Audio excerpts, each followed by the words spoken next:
Goodness.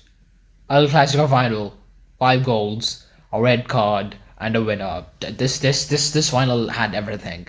Loki, it had everything. All the drama, all the controversy, especially in the second half. It was an incredible game. I predicted that this El Clasico would go overwhelmingly in Barcelona's favor. I was wrong. Real Madrid. It was a pretty close final somehow. I've no clue how. Even though Barcelona dominated them, for majority of the game, in opposition and everything.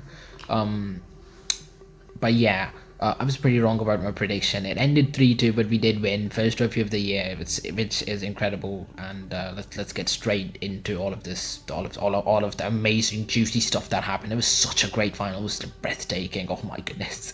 So yeah, let's first of all, let's get to know, the events that took place. For the first 10-15 minutes, Barcelona were actually they should have been the better team. They had majority of the possession, but the better chances were created by Real Madrid for the first 10, 15, 20 minutes. And then both Vinicius and Gonzalo Garcia, they both got incredible chances, but Vinicius literally fluffed his finish.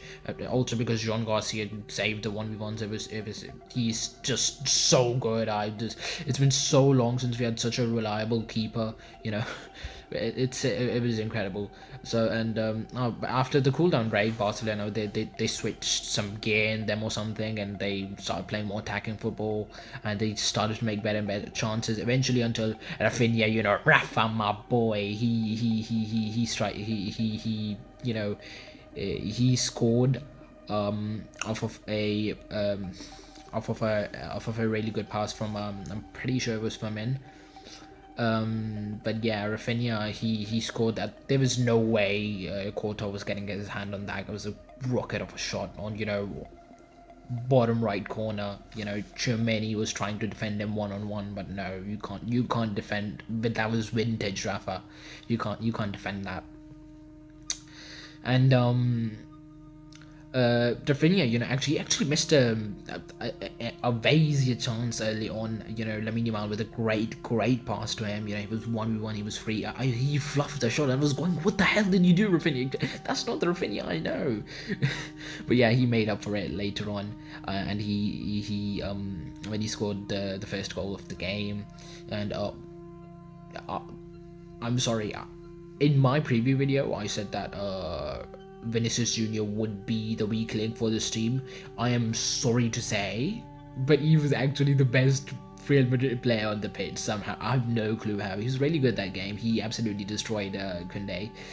Koundé didn't have the best of games. But yeah, he scored this really amazing goal. He nutmegged Koundé, and then he like fakes Kobasi, and he slots it into the bottom right corner. It was a brilliant finish, a brilliant dribbling, and brilliant goal by Vinicius. It was a really beautiful goal. Can't get, that Vinicius Junior is what the Real Madrid fans love, and if that Vinicius Junior continues, then that would make El Clásicos a lot more fun. It's not fun if one team is just shit and the other team is like so good.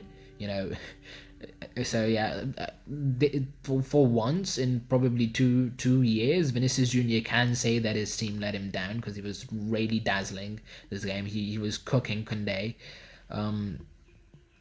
Literally 2 minutes after this goal, though, Lewandowski with, oh my goodness,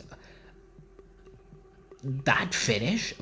Let's talk about the pass first, though. Fermin Lopez, I'm pretty sure he intercepted that, and then he gave it to Pedri, and Pedri with a brilliant ball to Lewandowski, controlled it. That the first touch was immaculate, and then you chips it over Courtois. Just toe poke finish, but such a striker's finish. It was incredible, an incredible goal by Lewandowski.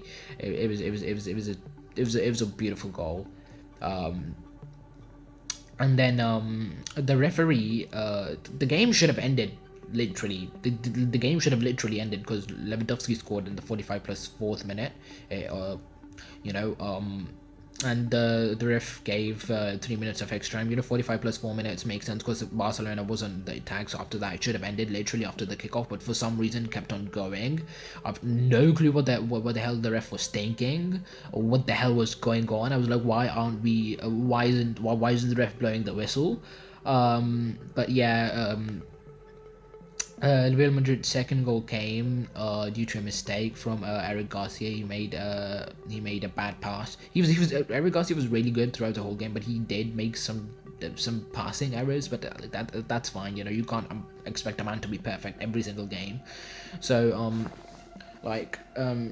so what happened then is that Eric Garcia he played a bad pass into the midfield, and someone from Real Madrid intercepted it. I can't really remember. I can't really remember that well, but yeah. And then they they went for a go at it, and then it was a corner or something, and then from the corner it was like Rafinha. There was this first attempt from. To be honest, I don't really remember that as well, but yeah, it was the first attempt from some Real Madrid player, and Rafinha was on the goal line, and he headed it, and he forced it to he forced the ball to he saved the ball essentially, and it hit the post, but then it bounced back, and Gonzalo Garcia with like some sliding finish. It was a great finish. But yeah, Real Madrid got really lucky, because in the first half, the way Barcelona was controlling them, the way that they were Frankie De Jong and Pedri, they had the control over the midfield that they had over Real Madrid. It was insane. It was low key. They were playing them like puppet masters, you know. I'm pretty sure they had like 76% possession. Some part of that can also be attributed to the fact that Real Madrid were playing this crazy haram ball. They were playing this crazy haram ball. Oh my goodness. It was they some insane low block. You know, 11 players were behind the front line. You know, it was. They were defending like crazy. That was an insane low block. The thing is, it should have worked, but it didn't, because obviously Barcelona created a lot more chances than Real Madrid did. What I think Xabi Alonso was thinking going into this game, his game plan was that he has to sit back and then you to hit Barca on the counter attack. It really did not work out well, and Real Madrid got exposed tactically because they didn't really have this one really defined tactic on how to go in the counter attack, what to do. They were just giving Vinicius Junior the ball, and Xabi Alonso was just praying on the touchline that he does something. But yeah, that was. I have no clue what Xabi Alonso was thinking. They got really lucky, and the second half started off. That was the first half, by the way. The second half started, we saw a notable shift in Real Madrid's tactics, somewhat, I'd say. They started, playing a lot more dirty. They started, fouling. Fair play though, fouling and getting into Barcelona players, Barca's players' heads, especially Frankie and Pedri. They started getting into their heads, fouling them like crazy. And somehow getting away with no cards for a long time. I have no clue how the refereeing. I know we won the game, but I would still like to point out the refereeing in this game was absolutely horrendous. That guy was so lenient for some reason. For both, there was some Barca tackles that should have been cards as well, and he didn't give that. And the majority of the time, though, it benefited Real Madrid somehow. Alvaro Carreras, he didn't get a yellow card until his, I think, 8th tackle against Lamine Yamal. I have no clue how that's possible, but like, oh my, the refereeing was preposterous, to say the least. It was so bad. But yeah, anyways, Real Madrid played really dirty. They got into the Barca players' heads, and it worked. It worked for a solid 15-20 minutes. I'm not gonna lie. For the first part of the first half, it worked really well. You know, Barca lost their shape, they lost their cool, they lost their minds, and they played right into this tactic. But then, you know, they regained their control, they regained their composure, and they started controlling the game again. After which, Rafinha managed to get the winner in the 73rd minute. It was like, we did get a bit lucky there. You know, Rafinha got a bit lucky. You know, deflected off of Raul Asensio's leg and into the back of the net. But Rafinha was incredible. Oh my goodness, that brace! Rafinha is built for the big occasion. He always delivers on the big stage. And let me know. What can I say? This is one of his best non-goal contribution, you know, no GA performances I've ever seen. He was up against Alvaro Carreras, who I know doesn't sound like a big name, but he's actually been super good this season. And he got the better of Yamal sometimes, but Yamal, he had 3 players on him at times. You know, he still danced past them like crazy. He was just a joy to watch, you know, the eye test, and like he created a lot of chances as well, and he was so good, and he was the best. I would say, like, if you look at the eye test and everything, he was the best player on the bench. You know, if you look at the stats, there was Rafinha is really good. You know, Rafinha doesn't necessarily pass the eye test because he's not that good, you know, while dribbling. He's not as good as Lamine Yamal is, obviously, but he gets into these dangerous positions and he scores for your team, which is equally important as being creative like Lamine Yamal is, because they both complement each other so well. But yeah, Vinicius Junior, you know, I was wrong. He had a really good game. But like, we're talking about Barcelona players, so let's finish that.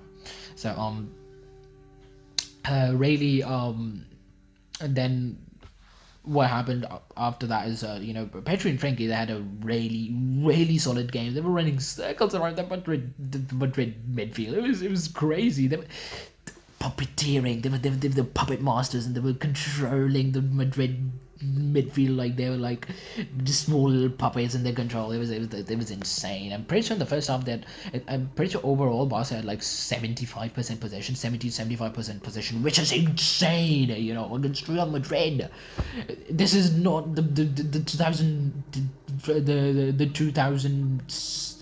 2005 to 2015 Barcelona, in which they had like Iniesta and Xavi in their primes. You know, this is not that same Barca. You know, Pedro and Frenkie de Jong are really good, but that's not the same. You know, it's not the same. So like, but yeah, we had late drama into the second half. You know,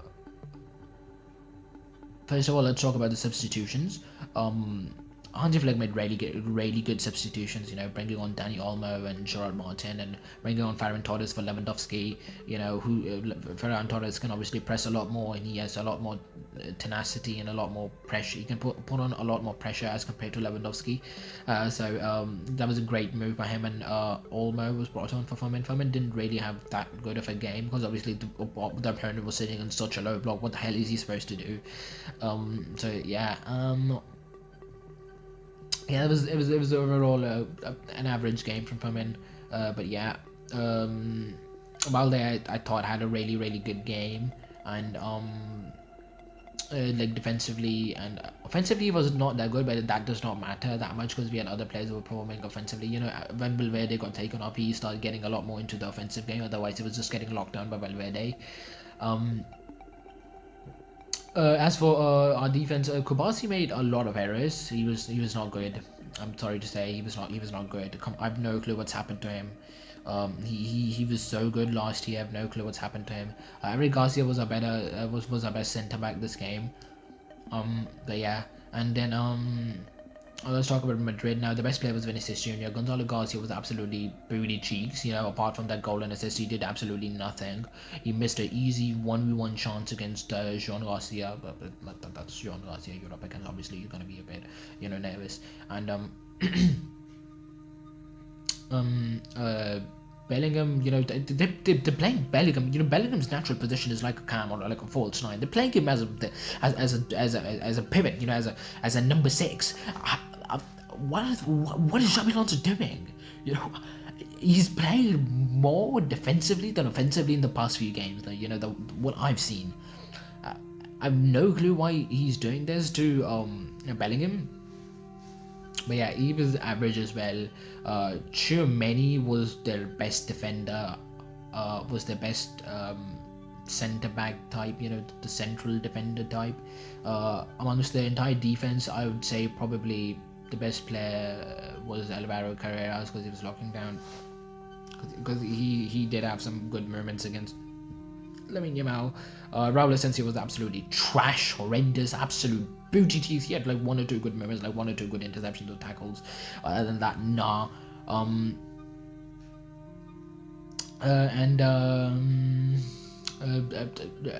Huijsen, bro was so bad. He showed no tenacity, no pressure. He was like in his chill guy thing. He's trying to be the chill guy. He shows no pressure, no tenacity. He doesn't show any passion. Like he's playing for the one of the biggest clubs in the world, if not the biggest statistically. So I've no clue what this guy's up to. And Fede Valverde had a good game, but he had to get subbed off. I think he got injured or something. So yeah, and Mbappe got brought on. Mbappe was not that, he didn't really have that much time. He had like 50. I've no clue why Xabi Alonso brought on Mbappe so late. Why did bro bring him on so late? I do not understand. No, he brought him on for 50 for the final 15 minutes, out of which I think he only got the ball for like the 7-8 minutes. By the way, and because Barcelona were controlling the game so well, they didn't even let the ball get to Mbappe for the first 10-15 minutes when he was on the pitch. But yeah, Frankie de Jong, he got a red card. But when I was watching it live, I didn't think it was a red card. Obviously, I'm a Barca fan. Come on. But yeah, like when I watched it happening in slow mo, it was a pretty cynical challenge. And even if you can argue that it was not a straight red card, it should have been a second yellow, and that would have sent off Frankie, because he already had a yellow card from arguing, I'm pretty sure, against the ref. But yeah, that changed the game up. We brought Hansi Flick brought on Ronald Araujo, and I was pretty scared. I'm not gonna lie. I was really scared when that happened, because I was like, oh no. But yeah, he did nothing really, because there was like not much. He finally learned from his mistakes, Hansi Flick. Because if this was Hansi Flick from last year, he would have still played the high line for some reason. But you had 5 defenders like in the final, and Jean Garcia, oh my goodness, that guy, he saved us in the final minutes. I have no clue what Real Madrid was doing. How did they miss those 2 chances? One Alvaro Carreras, he's like a fullback, he's pretty young, and it was not his desired foot as well, so like you can understand that maybe as well. And Raul Asensio somehow like hit the header straight at John Garcia. Oh my, we were so lucky in the final minutes that Madrid should have taken the lead. But like, oh my goodness, we got so lucky. But like, I don't care. We were the better team for majority of the game. They only got more of the control when we lost Frankie de Jong, and he got that red card. Which, other than that, Frankie de Jong was absolutely exceptional. He was absolutely exceptional. I'm pretty sure he made more passes, more successful passes than Madrid's entire backline combined, which is insane, because you have to build from the back. It's insane, because Dean Huijsen is such a great ball-playing centre-back as well. But like, oh my goodness, it was incredible. Pedri was just Pedri, I don't even remember his last bad game. Yeah, that was really it, that we discussed everything about this thing, Potato Army. It was an incredible final. It was like so breathtaking. I was literally breathless for the final 10 minutes, So there you have it. Goals, chaos, history, and drama till the final whistle. Barcelona takes the Super Copa. Madrid falls just short. But with talent like Messi, Mbappe, and Bellingham, Madrid is not done. what was your favorite moment in this insane El Clasico super final? Comment below, and if you learned something new, hit like and subscribe for more breakdowns and funny videos like this. Bye bye.